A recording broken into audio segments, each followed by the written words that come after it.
Mertuaku memukul tulang kakiku sampai patah. Dan suamiku menyebutnya hukuman. 3 hari kemudian, mereka datang ke rumah sakit untuk menertawakanku. Tapi ranjangku kosong. Aku sudah pergi. Dan ketika mereka pulang malam itu, membuka pintu rumah megah keluarga Hartono. Mereka membeku di ambang pintu. Karena di atas meja sudah tergeletak sebuah surat dari pengadilan. Halo, sahabat.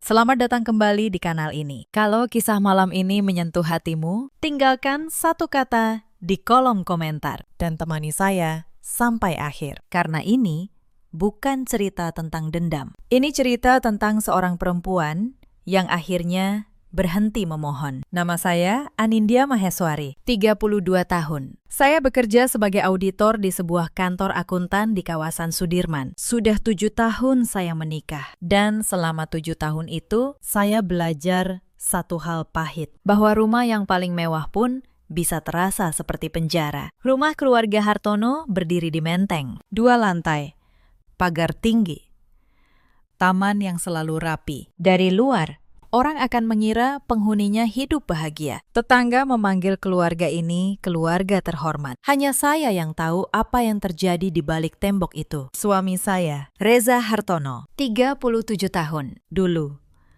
di tahun pertama, dia pria yang lembut. Dia berjanji akan menjaga saya. Saya percaya. Saya menyerahkan seluruh hidup saya pada janji itu. Ibu mertua saya, Bu Sukarni, 60 tahun. perempuan dengan punggung yang selalu tegak dan mata yang selalu menghakimi. Di rumah itu, kata-katanya adalah hukum. Tidak ada yang berani membantah. Lalu ada Wulan, adik ipar saya, 29 tahun. Manis di depan orang lain, tajam di belakang. Wulan adalah anak kesayangan. Apapun yang dia mau, dia dapat.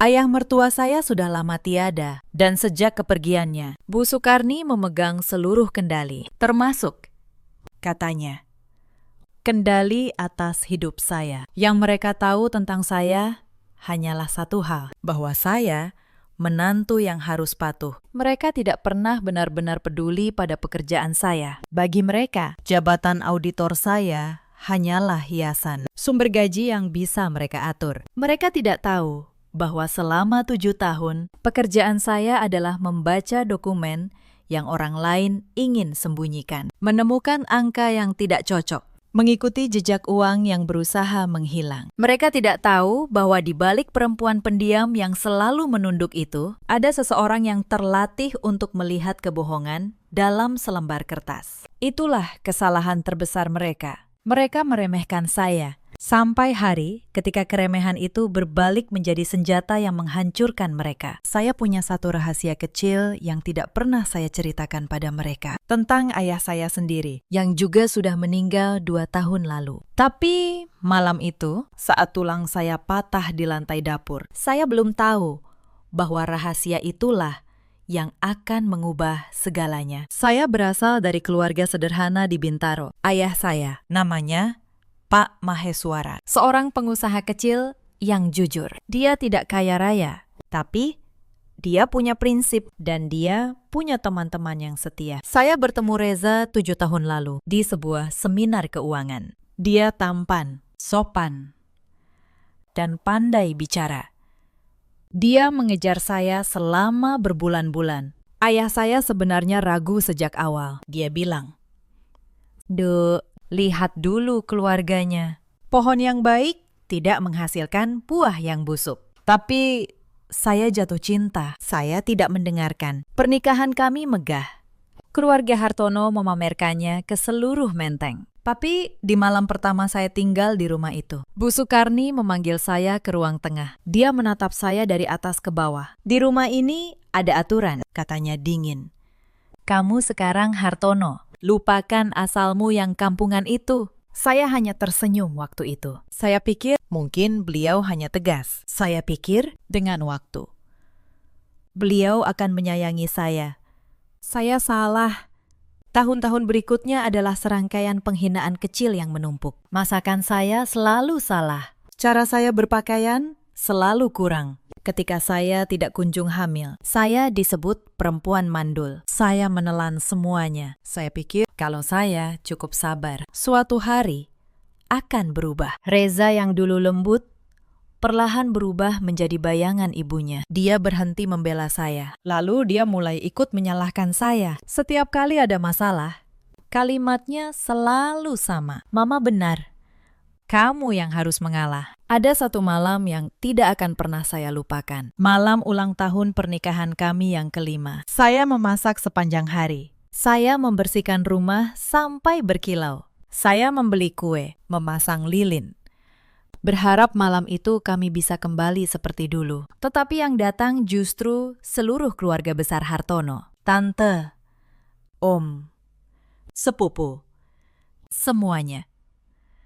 Di tengah makan malam, Bu Sukarni mengetuk gelasnya. Semua diam. Saya pikir beliau akan mengucapkan selamat. Saya mau bicara, katanya. Sudah 5 tahun Reza menikah. Dan sampai sekarang belum ada cucu. Kalian semua tahu artinya apa? Pohon yang tidak berbuah. Untuk apa dipelihara? Tawa kecil terdengar di meja. Wajah saya terbakar. Saya menundukkan kepala dalam-dalam, menatap piring saya. Sementara air mata menetes diam-diam ke atas nasi yang sudah dingin. Saya melirik Reza. Berharap dia membela saya. Dia hanya sibuk dengan ponselnya. Malam itu, di kamar, saya menangis sampai pagi. Dan Reza tidur membelakangi saya. Seolah tidak terjadi apa-apa. Saya menelan semua itu juga. Saya pikir mungkin memang salah saya. Itulah yang dilakukan penghinaan bertahun-tahun pada seseorang. Ia membuatmu percaya bahwa kamu memang pantas dihina. Yang tidak saya sadari saat itu. Ada alasan di balik semua ini. Sebuah alasan yang berhubungan dengan uang. Tetapi saya baru memahaminya nanti, jauh kemudian. Tahun ke-7, tekanan di rumah itu berubah menjadi sesuatu yang lebih sistematis. Bukan lagi sekadar kata-kata. Pertama, Bu Sukarni mulai mengatur keuangan rumah tangga kami. Gaji saya, katanya, harus diserahkan ke kas keluarga. Biar saya yang atur. Kamu tidak pandai mengelola uang, ujarnya. Saya menolak halus. Sejak itu, perlakuannya semakin keras. Lalu, Wulan, adik ipar saya, pindah masuk ke rumah Menteng dengan alasan baru bercerai. Dan sejak Wulan datang, segalanya memburuk. Berdua dengan ibunya. Mereka seperti dua orang yang sedang menyusun sesuatu. Mereka sering berbisik dan berhenti bicara begitu saya lewat. Beberapa kali saya memergoki mereka membongkar lemari arsip almarhum ayah mertua. Mencari-cari entah apa. Saat itu saya tidak mengerti apa yang mereka cari. Sekarang saya tahu. Mereka sedang mencari sertifikat rumah. Sertifikat yang sudah lama tidak ada di tangan mereka. Suatu sore, saya pulang kerja dan mendapati kunci kamar arsip diganti. Saat saya bertanya, Bu Sukarni hanya berkata dingin, "Bukan urusan menantu." Ada satu kejadian lagi, seminggu sebelum kaki saya patah, yang seharusnya menjadi peringatan bagi saya. Hari itu, ibu kandung saya, yang sudah renta dan tinggal sendiri di Bintaro, datang berkunjung. Beliau membawa rantang berisi masakan kesukaan saya. Beliau hanya ingin melihat anaknya. Tetapi Bu Sukarni menyambutnya dengan dingin di pintu. "Maaf," kata Bu Sukarni, tanpa mempersilakan masuk. "Kami sedang sibuk. Lain kali, telepon dulu sebelum datang. Kami bukan keluarga kampung yang bisa didatangi sembarangan." Ibu saya berdiri di teras, memegang rantangnya. Dengan wajah yang berusaha tersenyum menahan malu. Saya melihat semuanya dari jendela, dan saya tidak diizinkan keluar untuk menemui ibu saya sendiri. Malam itu, saya menelpon ibu, meminta maaf berkali-kali. Beliau hanya berkata, "Tidak apa-apa, Dek. Yang penting, kamu bahagia." Tetapi saya tahu, beliau menangis di ujung telepon. Saya menelan amarah itu, seperti yang selalu saya lakukan. Tetapi malam itu, untuk pertama kalinya, sebuah pikiran melintas. Pikiran bahwa kesabaran saya mungkin bukan kebaikan, melainkan kepengecutan. Bahwa dengan terus diam, saya membiarkan orang-orang yang saya cintai ikut terluka. Pikiran itu belum menjadi keputusan, tetapi ia adalah benih. Malam itu juga, saya membuka kembali sebuah kotak lama yang saya simpan di lemari. Kotak peninggalan ayah saya. Di dalamnya ada foto-foto lama, sebuah jam tangan tua, dan secarik surat yang dulu beliau tulis untuk saya di hari pernikahan. Saya membaca surat itu lagi. Untuk kesekian kalinya. Anakku, tulis ayah saya. Hidup akan menguji kelembutanmu. Tetapi ingat, Menjadi lembut bukan berarti membiarkan dirimu diinjak. Air yang paling tenang pun, jika dibendung terlalu lama, akan menjebol tanggul. Jadilah baik, tetapi jangan pernah jadi lemah. Saya menutup surat itu dan menyimpannya kembali. Saat itu saya belum tahu seberapa benar kata-kata beliau. Saya belum tahu bahwa ayah saya bahkan setelah tiada sudah menyiapkan tanggul yang akan menjebol seluruh kesombongan keluarga Hartono. Dan benih itu akan tumbuh beberapa hari kemudian di lantai dapur yang dingin. Tekanan demi tekanan itu seperti tali yang ditarik makin kencang, dan saya tanpa sadar sedang berjalan menuju malam di mana tali itu akhirnya putus. Malam itu, semuanya dimulai dari sepiring masakan. Saya pulang kerja larut, badan saya lelah. Di meja makan, Bu Sukarni sudah duduk dengan wajah keruh. sayur yang saya masak siang tadi, Katanya, terlalu asin, Bu. Mungkin sedikit garamnya. Kata saya, hati-hati, tidak baik untuk tekanan darah ibu. Itu saja. hanya kalimat itu. Tetapi, bagi Bu Sukarni, itu adalah perlawanan. Wajahnya merah. Dia bangkit, mengambil gilingan adonan kayu yang berat dari rak dapur. Beraninya kamu mengatur saya di rumah saya sendiri. Pukulan pertama mengenai lengan saya. Saya terhuyung. Pukulan kedua mengenai paha. Saya berlutut. Dan pukulan ketiga, dia ayunkan ke kaki kiri saya dengan seluruh tenaganya. Saya mendengar suaranya. Suara retakan. Tulang saya patah. Rasa sakit itu menjalar seperti sengatan listrik ke seluruh tubuh. Saya jatuh tersungkur di lantai dapur yang dingin. Pandangan saya kabur oleh air mata. Saya tidak bisa menggerakkan kaki saya. Sama sekali tidak bisa. Biar kamu belajar, desis Bu Sukarni. Napasnya terengah. Biar kamu belajar untuk tutup mulut. Dari pintu dapur, saya melihat Reza berdiri. Suami saya. Dia menatap saya yang tergeletak di lantai dengan kaki yang patah. Dan wajahnya tidak menunjukkan apa-apa. Hanya ketidaksabaran. Tapi malam itu, dia belum tahu satu hal. Bahwa lantai dingin tempat saya tergeletak ini sebentar lagi akan menjadi tempat semuanya berbalik. Reza, panggil saya dengan suara hampir habis. Kakiku. Tolong bawa aku ke rumah sakit. Reza berjalan mendekat, tapi dia tidak berlutut untuk melihat luka saya. Dia berjongkok, mencengkeram dagu saya dengan kasar, memaksa saya menatapnya. Sudah berapa kali ku bilang, kamu harus patuh, katanya. Suaranya tenang, dan itu justru menakutkan. Mama sudah tua. Tidak bisakah kamu mengalah sedikit? Saya menatapnya. Tidak percaya. Aku cuma bilang masakannya asin. Za masih berani melawan. Gilingan kayu di tangan Bu Sukarni terangkat lagi. Reza mengangkat tangannya, menghentikan ibunya. Untuk sesaat, saya pikir dia akan membela saya. Tetapi kalimat berikutnya menjatuhkan saya ke jurang yang paling dingin. Bu, Sudah cukup. kakinya sudah patah. Ini cukup jadi pelajaran untuknya. Dia melepaskan dagu saya. Lalu dia membersihkan tangannya di celananya. Seolah baru saja menyentuh sesuatu yang kotor. Biarkan saja dia di lantai. Besok pagi, kita bawa ke rumah sakit. Besok pagi, kaki saya sudah bengkak parah. Setiap detak jantung membawa gelombang sakit yang baru. Za, jangan. Saya memohon. Memegang ujung celananya. Harus sekarang. Kumohon. Dia menyingkirkan tangan saya dengan mudah. Tenang saja.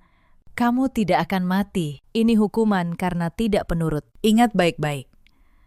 Lalu dia berbalik, merangkul bahu ibunya, dan berjalan menuju ruang keluarga, meninggalkan saya sendirian di lantai dapur. Tengah malam, saya mendengar langkah kaki pelan Mbak Asih, pembantu rumah tangga yang sudah lama bekerja di rumah itu, mengendap-endap masuk ke dapur. Dia membawa selembar selimut tipis dan segelas air. Bu, Bisiknya.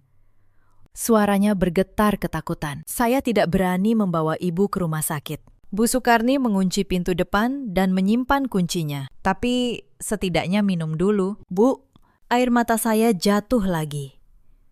Bukan karena sakit, tetapi karena di rumah dengan begitu banyak orang yang seharusnya menyayangi saya. Satu-satunya yang menunjukkan belas kasih, justru seorang pembantu yang ketakutan. Mbak Asih, bisik saya.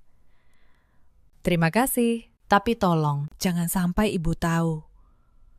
Nanti Mbak yang celaka, dia mengangguk. Menyelimuti saya, lalu mengendap pergi. Sebelum hilang di kegelapan, dia berhenti sejenak. Bu, katanya pelan, ibu orang baik, Tuhan tidak tidur. Suatu hari, mereka akan menanggung semuanya. Kata-kata sederhana itu menginap di hati saya sepanjang malam. Lampu dapur dimatikan. Gelap. Saya berbaring di sana sepanjang malam dengan tulang yang patah dan hati yang jauh lebih hancur. Tetapi di tengah rasa sakit itu, sesuatu di dalam diri saya justru menjadi sangat tenang, sangat dingin. Untuk pertama kalinya dalam 7 tahun, saya berhenti menangis dan saya mulai berpikir. Pagi harinya, mereka mengantar saya ke rumah sakit. Bukan karena kasihan, tetapi karena tetangga mulai bertanya kenapa saya tidak terlihat di mobil. Tidak ada yang bicara. Wulan, adik ipar saya, ikut duduk di depan. Sesekali dia melirik ke belakang, ke arah saya. Dengan tatapan yang sulit saya jelaskan. Bukan kasihan, lebih seperti orang yang sedang menghitung sesuatu. Dokter di rumah sakit memasang gips di kaki saya. Patah di 2 titik, katanya. Butuh operasi kecil, butuh istirahat berminggu-minggu. Saat dokter bertanya bagaimana ini terjadi, Bu Sukarni cepat menyahut. Dia jatuh di tangga. Ceroboh sekali menantu saya ini. Saya diam. Tetapi saya melihat seorang suster muda di sudut ruangan. Namanya Mariati. Tertulis di seragamnya.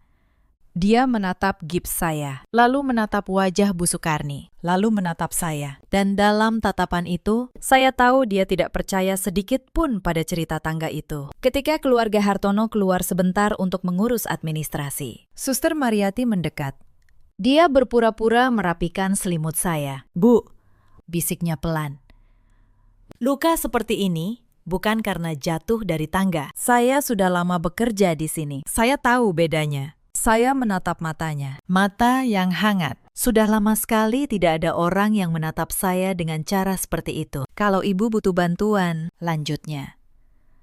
Saya bisa minta dokter membuat catatan medis yang lengkap. Visum. Itu hak ibu. Saya menatap Suster Mariati lama, di rumah yang penuh orang yang membenci saya. Perempuan asing berseragam putih ini justru menawarkan tangan. Kenapa suster mau menolong saya? Tanya saya pelan. Dia tersenyum getir. Dulu, kakak saya juga begitu, Bu. Dipukuli suaminya bertahun-tahun. Kami semua menyuruhnya bersabar demi anak, demi keluarga. Sampai suatu hari, sudah terlambat. Matanya berkaca-kaca. Saya tidak mau melihat itu terjadi lagi. Tidak kalau saya bisa menolong. Saya menggenggam tangannya. Dan di saat itu, saya tahu. Saya tidak lagi sendirian. Visum. Kata itu menggantung di udara. Saya belum menjawab. Tetapi di dalam kepala saya, sebuah rencana mulai terbentuk perlahan. Seperti embun yang mengeras menjadi es. Mereka tidak tahu bahwa mereka baru saja memberi saya hal yang paling saya butuhkan, waktu dan jarak. Hari kedua di rumah sakit, mereka datang lagi. Kali ini bukan untuk menengok. Bu Sukarni masuk lebih dulu, diikuti Wulan yang membawa map coklat. Reza berdiri di belakang, bersandar di pintu, memainkan ponselnya seolah ini bukan urusannya. Anin, kata Wulan dengan senyum manis yang dibuat-buat. Ada beberapa dokumen keluarga yang harus kamu tanda tangani. Soal pajak rumah, kakak ipar kan auditor, pasti paham beginian. Dia meletakkan map itu di pangkuan saya. Saya membukanya, tetapi Begitu mata saya menyentuh baris pertama, jantung saya berhenti sejenak. Ini bukan dokumen pajak. Ini surat hibah, sebuah surat pernyataan yang isinya menyerahkan seluruh hak saya atas harta bersama pernikahan. Dan di paragraf bawah, ada satu klausul yang membuat tangan saya dingin. Sebuah pelepasan hak atas seluruh properti yang tercatat atas nama keluarga, termasuk rumah di Menteng. Sebagai auditor, saya membaca dokumen seperti orang lain membaca napas. Dan dokumen ini berbau busuk. Kenapa mereka begitu peduli pada surat pelepasan hak rumah? Justru di saat saya tidak berdaya di ranjang rumah sakit. Kenapa harus sekarang? Harus cepat. Harus saat saya kesakitan. Tanda tangani saja, kata Bu Sukarni. Suaranya datar. Biar urusan keluarga beres. Saya baca dulu. Bu, kata saya pelan.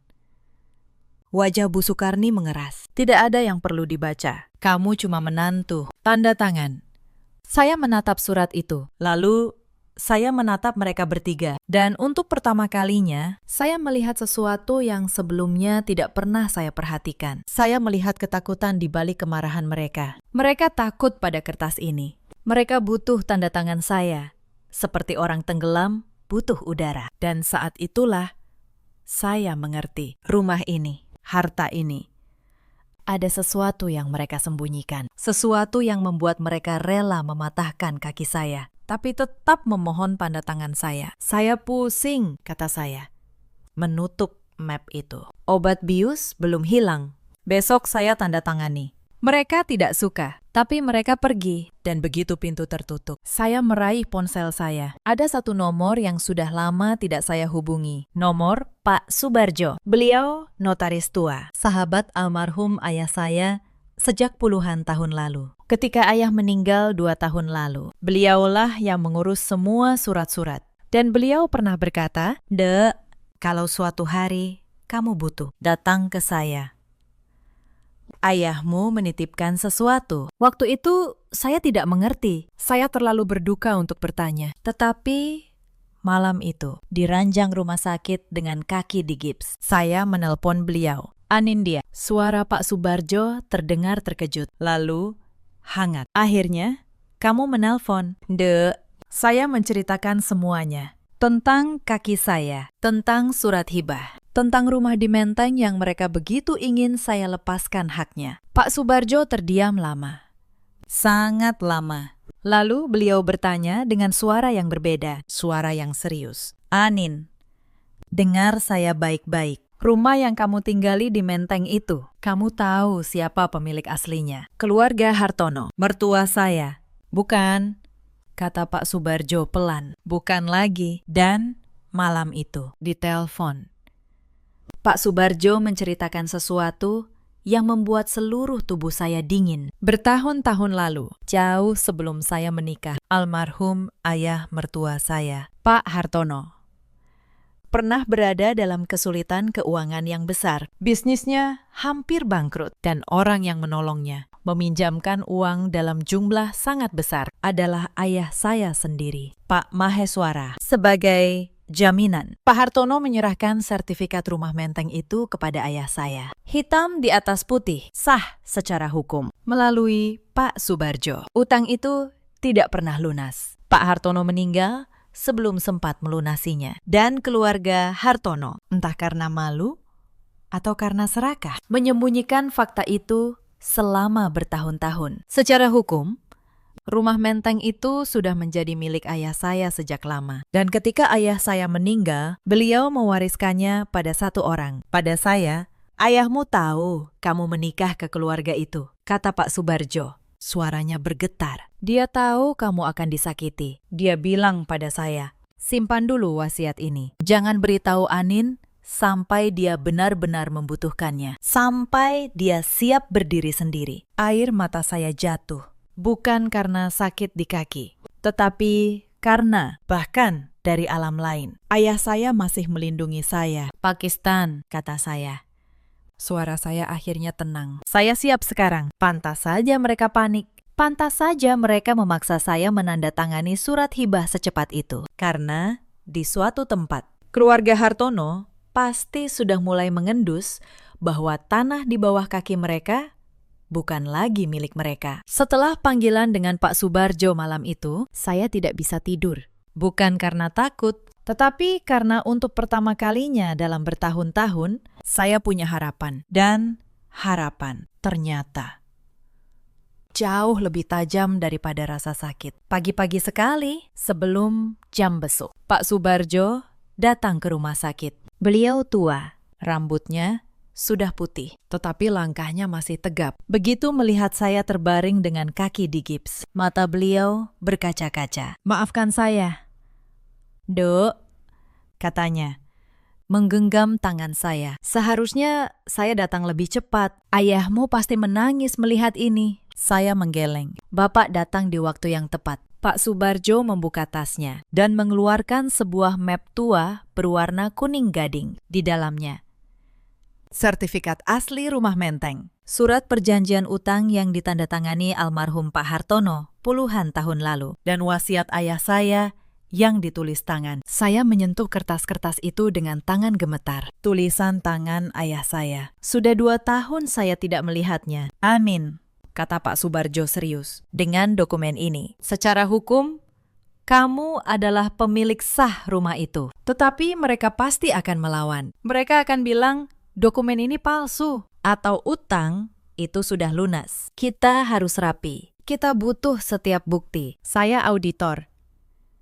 "Pakistan," kata saya pelan. "Mengumpulkan bukti adalah pekerjaan saya." Beliau tersenyum. Senyum yang sama seperti senyum ayah saya. "Kalau begitu, mari kita bekerja." Saat itu juga, kami menyusun strategi. Pak Subarjo akan menghubungkan saya dengan Pak Gunawan, pengacara terbaik yang beliau kenal. Saya akan meminta visum lengkap dari dokter melalui Suster Mariati. Dan yang terpenting, saya harus berpura-pura. Saya harus membuat keluarga Hartono percaya bahwa saya akhirnya menyerah, supaya mereka lengah. Supaya mereka terus menunjukkan wajah asli mereka tanpa curiga. Itu adalah peran tersulit yang pernah saya mainkan. Menjadi perempuan yang kalah, padahal di dalam dada saya sesuatu sedang bangkit. Maka ketika hari itu, saya membuka aplikasi bank dan melihat rekening saya yang sudah dikuras. Saya tidak terkejut. Saya bahkan sudah menduganya. Keesokan harinya, sebelum mereka datang lagi, saya membuka aplikasi bank di ponsel saya dan jantung saya mencelos. Rekening tabungan saya, hasil 7 tahun bekerja, sudah dikuras hampir habis. Tersisa beberapa ratus ribu rupiah saja. Transfer terakhir dilakukan 2 hari lalu ke rekening atas nama Reza Hartono, suami saya. Dia tahu nomor PIN saya. Dan dia menggunakannya saat saya tergeletak di lantai dengan kaki patah. Dulu, penemuan seperti ini akan menghancurkan saya. Saya akan menangis, memohon,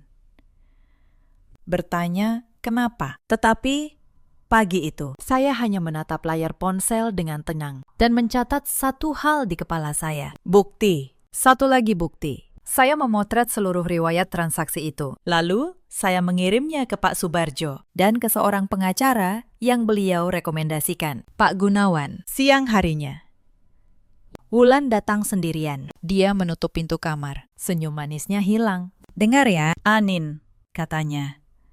Suaranya rendah dan tajam. "Aku tahu kamu belum tanda tangan surat itu. Jangan macam-macam. Kamu cuma menantu. Kamu tidak punya apa-apa di keluarga ini. Kalau kamu berani melawan Mama, kamu akan keluar dari rumah ini tanpa selembar baju pun." Saya menatapnya dengan tenang.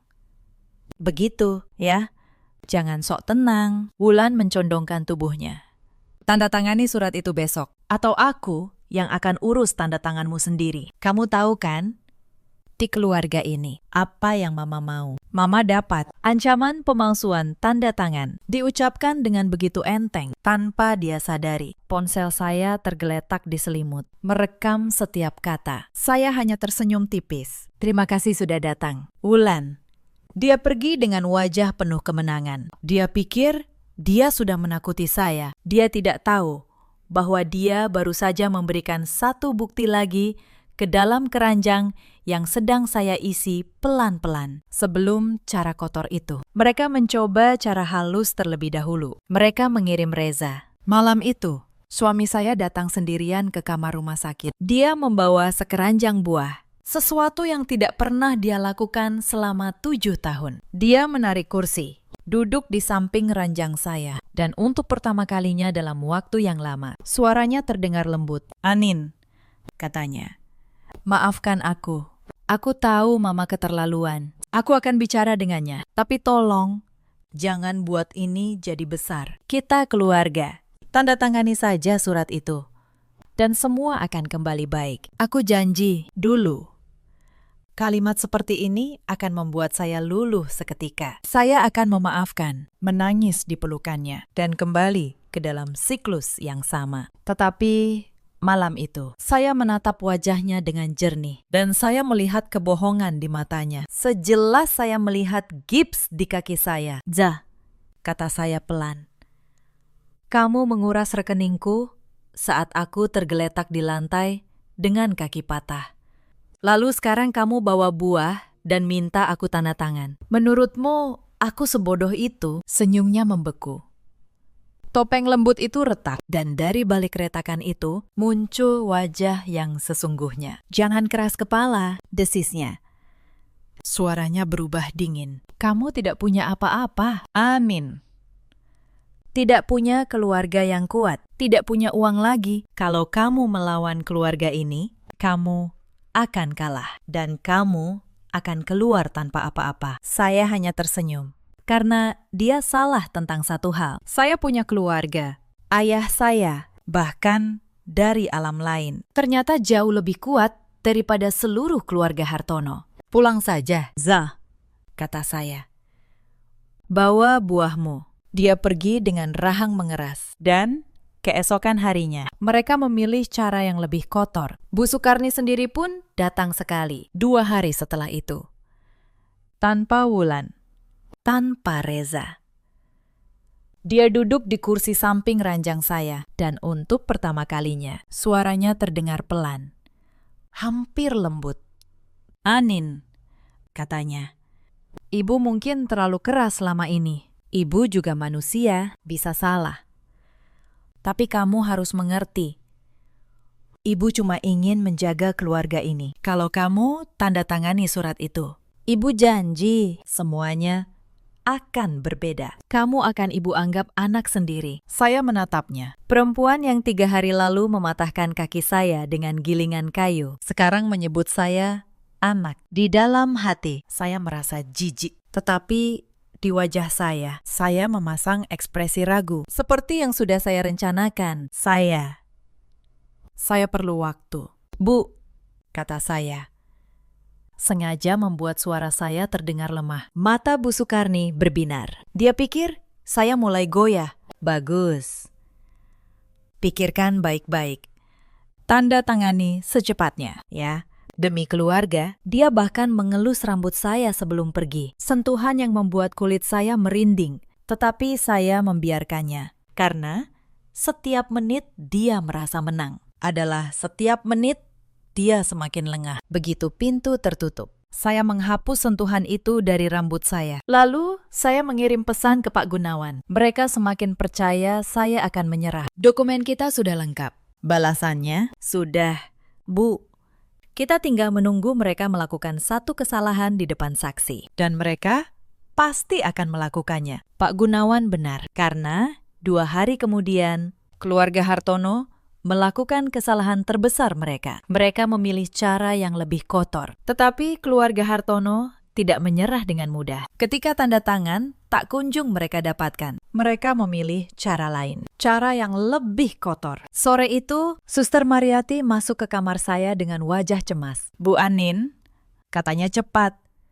"Di lobi bawah ada keramaian. Keluarga Ibu datang ramai-ramai. Mereka bilang pada semua orang bahwa Ibu punya gangguan jiwa, bahwa Ibu yang memukul Ibu mertua dan melukai diri sendiri. Dan sekarang, Ibu bersembunyi di sini untuk memfitnah mereka." Saya menutup mata sejenak. Jadi inilah strategi mereka. Membalik cerita, menjadikan korban sebagai pelaku. Dari lantai bawah, saya bisa membayangkan keributan itu. Bu Sukarni yang berteriak-teriak, Wulan yang menangis dramatis, Reza yang berdiri dengan wajah prihatin palsu, menjelaskan pada satpam bahwa istrinya tidak stabil. Mereka memblokir lift. Mereka bertanya pada setiap orang, di mana kamar Nareswari? Maksud saya, di mana kamar saya? Dulu. Saya akan panik.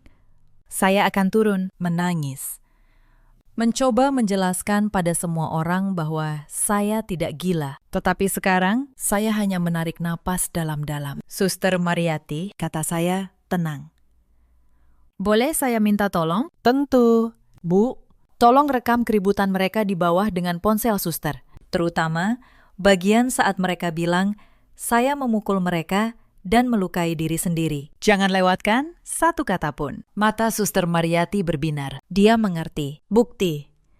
Dan tolong sampaikan pada pihak rumah sakit. Mereka tidak perlu ikut campur. Biar polisi yang menangani. Saya yang akan menelpon polisi. Saya mengambil ponsel saya dan mengirim satu pesan ke Pak Gunawan, pengacara saya. Keluarga Hartono membuat keributan di rumah sakit. Memfitnah saya, gangguan jiwa. Saya panggil polisi. Kita lanjut ke langkah berikutnya. Balasannya, datang cepat. Dimengerti, Bu.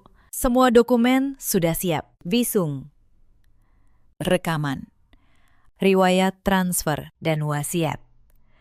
Tinggal menunggu waktu Ibu. Setengah jam kemudian, saya mendengar sirine polisi di bawah. 20 menit kemudian, suasana kembali tenang.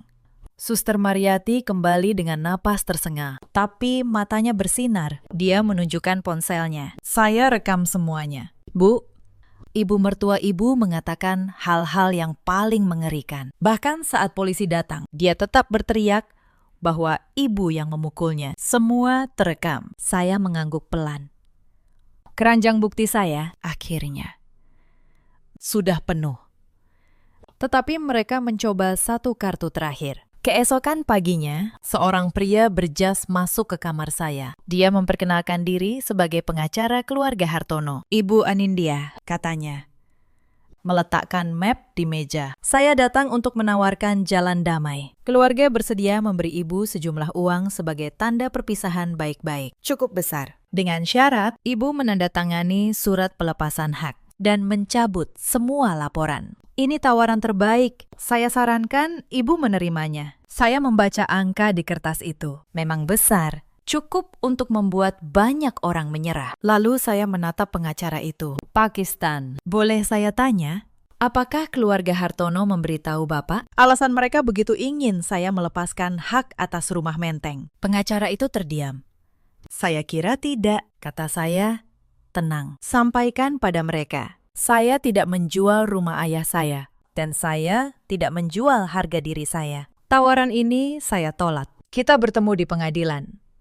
Wajah pengacara itu berubah. Dia tahu dari cara saya bicara bahwa saya tidak menggertak. Dia mengemasi mapnya dan pergi tanpa kata. Begitu pintu tertutup, saya menyandarkan kepala saya ke bantal dan menarik napas panjang. Untuk pertama kalinya dalam 7 tahun, saya merasa kuat. Bukan karena saya punya rumah atau punya bukti, tetapi karena saya akhirnya berhenti memohon dan mulai menuntut apa yang menjadi hak saya. Mereka pikir uang bisa membungkam saya. Mereka lupa perempuan yang sudah kehilangan segalanya. Justru tidak punya apapun lagi untuk ditakuti. Mereka pikir keributan di rumah sakit adalah serangan terakhir mereka. Mereka tidak tahu bahwa serangan saya bahkan belum dimulai. Selama 3 hari terakhir di rumah sakit, saya banyak berpikir tentang gadis yang dulu, 7 tahun lalu. Berdiri di bawah pohon flamboyan, percaya bahwa cinta cukup untuk menopang sebuah pernikahan. Gadis itu sudah tiada. Yang tersisa adalah seorang perempuan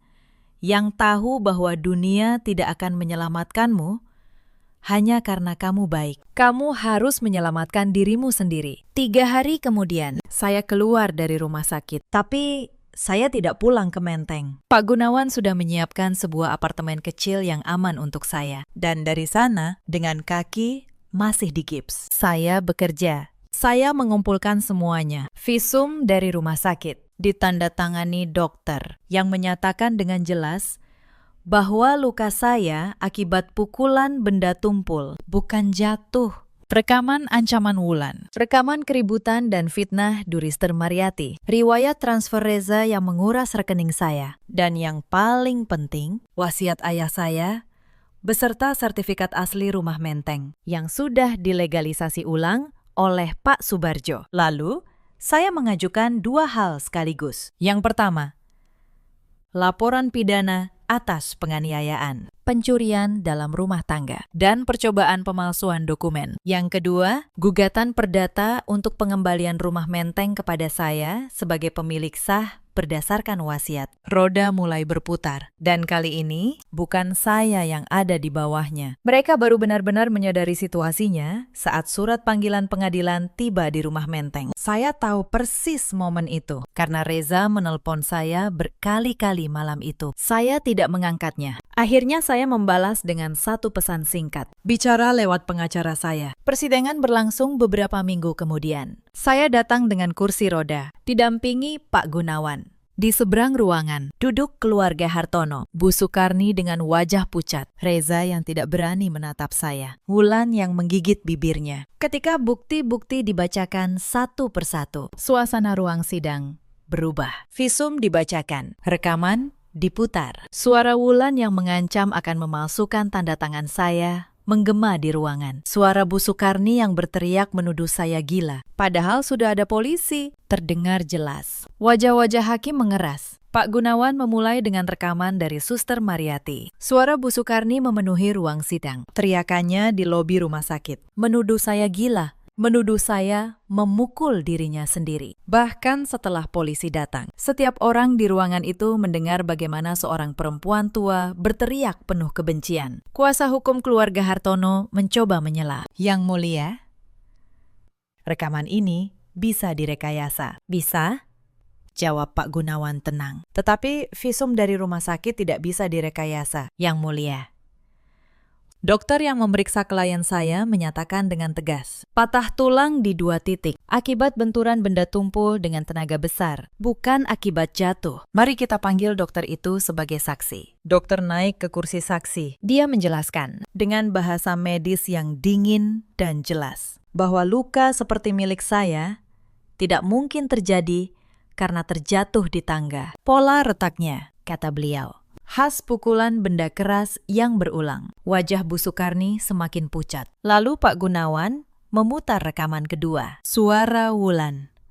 Tanda tangani surat itu besok. Atau aku yang akan urus tanda tanganmu sendiri. Seluruh ruangan menoleh ke arah Wulan. Adik ipar saya itu menunduk. Wajahnya merah padam. Ancaman pemalsuan tanda tangan terekam jelas. Terdengar oleh hakim. Kemudian, riwayat transaksi bank ditampilkan. Bagaimana rekening saya dikuras hampir habis. Dipindahkan ke rekening Reza. Tepat di hari-hari saya tergeletak tak berdaya. Reza menundukkan kepalanya semakin dalam. Satu persatu, kebohongan yang mereka bangun selama bertahun-tahun runtuh di hadapan hukum. Dan mereka tidak punya apapun untuk membantah. Karena kebenaran, ketika disusun dengan rapi, tidak butuh teriakan. Ia hanya perlu didengar. Baru setelah semua itu, Pak Gunawan berdiri dan menyerahkan dokumen terakhir. Sertifikat asli rumah menteng dan wasiat almarhum ayah saya. Yang mulia, kata Pak Gunawan,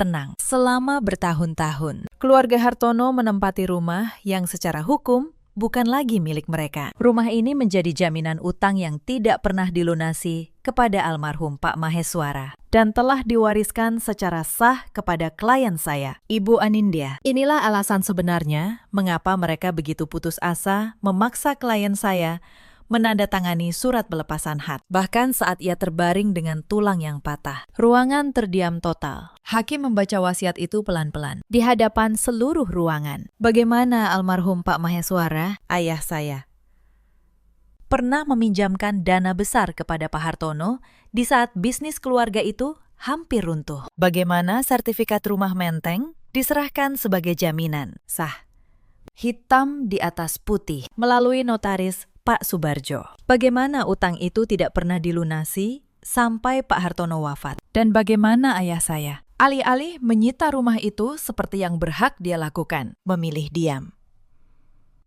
dan mewariskannya pada putrinya sendiri dengan satu pesan, berikan saat dia siap berdiri. Ruang sidang sunyi, bahkan kuasa hukum keluarga Hartono tidak punya kata. Saya melihat wajah Bu Sukarni. Untuk pertama kalinya dalam 7 tahun, punggungnya yang selalu tegak itu runtuh. Dia mengerti semua yang mereka sembunyikan, semua yang mereka rampas, akhirnya terungkap di hadapan hukum. Reza menoleh ke arah saya. Matanya memohon, mulutnya bergerak membentuk kata maaf. Saya menatapnya balik, tenang, tanpa benci, tanpa apapun. Karena pria di hadapan saya itu sudah lama mati. Di malam saya tergeletak di lantai dapur, dan dia melangkah melewati saya sambil membersihkan tangannya.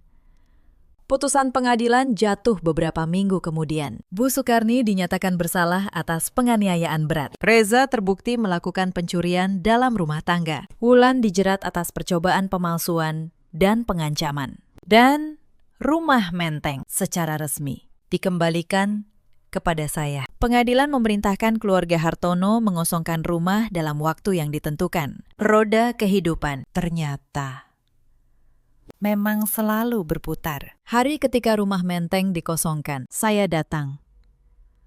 Bukan untuk menertawakan mereka, tetapi karena secara hukum saya harus hadir untuk menerima penyerahan kunci. Saya datang dengan kursi roda, didampingi Pak Subarjo dan seorang petugas pengadilan. Di halaman rumah yang dulu menjadi penjara saya, tumpukan koper dan kardus berserakan. Keluarga Hartono sedang berkemas. Bu Sukarni duduk di kursi taman. Tubuhnya jauh lebih kecil daripada yang saya ingat. Wulan sibuk membawa barang dengan wajah masam, tanpa lagi sedikit pun keangkuhan. Dan Reza berdiri di teras, menatap rumah yang dulu dia banggakan. Rumah yang ternyata bukan miliknya. Ketika dia melihat saya, dia berjalan mendekat. "Anin," katanya lirih, "tolong beri Mama tempat tinggal. Beliau sudah tua.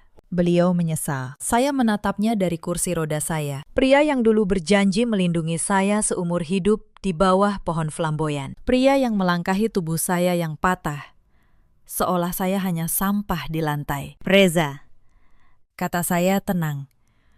"3 hari aku berbaring dengan tulang patah. Aku memohon padamu. Aku memegang ujung celanamu. Dan kamu bilang, aku tidak akan mati. Sekarang, giliranmu yang memohon.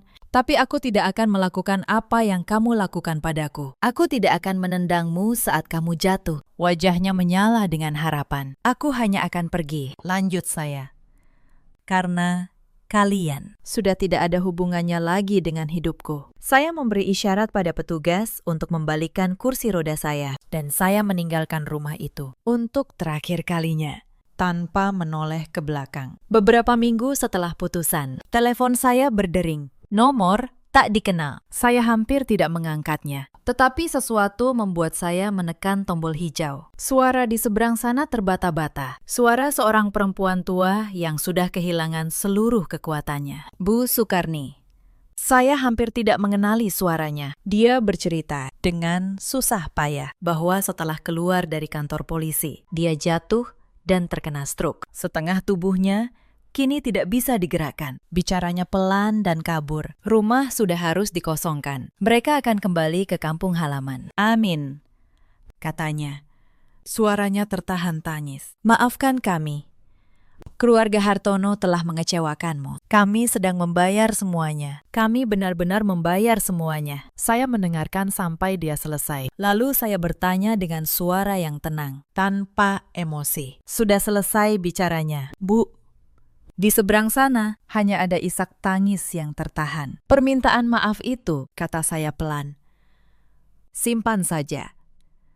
Katakan pada anak ibu, pada keluarga ibu, pada leluhur ibu. Saya tidak membutuhkannya. Saya tahu kami tidak pantas," bisik Bu Sukarni. "Saya hanya ingin kamu tahu. Kami sedang membayar segalanya. Itu urusan ibu sekeluarga," kata saya. "Sudah tidak ada hubungannya lagi dengan saya." Lalu, saya menutup telepon. Saya berdiri di balkon apartemen. Matahari sedang tenggelam di cakrawala. Sinar terakhirnya menghilang perlahan, dan langit berubah menjadi biru keunguan yang dalam. Lampu-lampu jalan mulai menyala satu persatu, menerangi jalan pulang orang-orang. Saya mengontrak ulang rumah menteng itu kepada sebuah yayasan, tempat penampungan bagi perempuan korban kekerasan rumah tangga. Saya tidak ingin tinggal di sana. Terlalu banyak kenangan, tetapi saya ingin rumah yang dulu menjadi penjara saya, kini menjadi tempat berlindung bagi perempuan lain yang sedang ketakutan seperti saya dulu. Suster Mariati kini bekerja paruh waktu di yayasan itu. Mbak Asi, pembantu yang dulu menyelimuti saya di lantai dapur, saya ajak ikut bekerja di sana dengan gaji yang layak dan tanpa rasa takut. Ibu saya, untuk pertama kalinya dalam 7 tahun, bisa memeluk anaknya kapanpun beliau mau. Kaki saya masih terasa nyeri kadang-kadang, tapi saya bisa berjalan lagi, pelan, tapi tegak. Cerita ini mengajarkan satu hal, bahwa kesabaran bukanlah kelemahan, dan diam bukan berarti kalah, tetapi ada batas. Dan ketika seseorang menginjak harga dirimu sampai ke tulang, kamu berhak untuk berhenti memohon dan mulai berdiri. Di luar sana, ada banyak perempuan yang seperti saya dulu, yang menelan setiap penghinaan demi menjaga sebuah rumah tangga, yang mengira kalau mereka cukup sabar, suatu hari semuanya akan berubah. Saya ingin kalian tahu, menjaga rumah tangga tidak pernah berarti menghancurkan diri sendiri. Di luar sana, ada juga banyak suami seperti Reza yang memilih diam saat seharusnya melindungi, yang mengira cinta bisa digantikan dengan ketaatan pada orang tua yang salah. Dan ada pula para ibu mertua yang mengira kekuasaan di dalam rumah akan bertahan selamanya. Padahal roda selalu berputar. Dalam hidup, kita selalu punya pilihan. Kita bisa terus menunduk, atau kita bisa berdiri. Saya memilih berdiri. Badai yang dulu mematahkan sayap saya, pada akhirnya justru mengajari saya cara terbang lagi. Terima kasih sudah menemani saya sampai akhir. Kalau kisah ini menyentuh hatimu, ceritakan kisahmu sendiri di kolom komentar. Sampai jumpa di cerita berikutnya.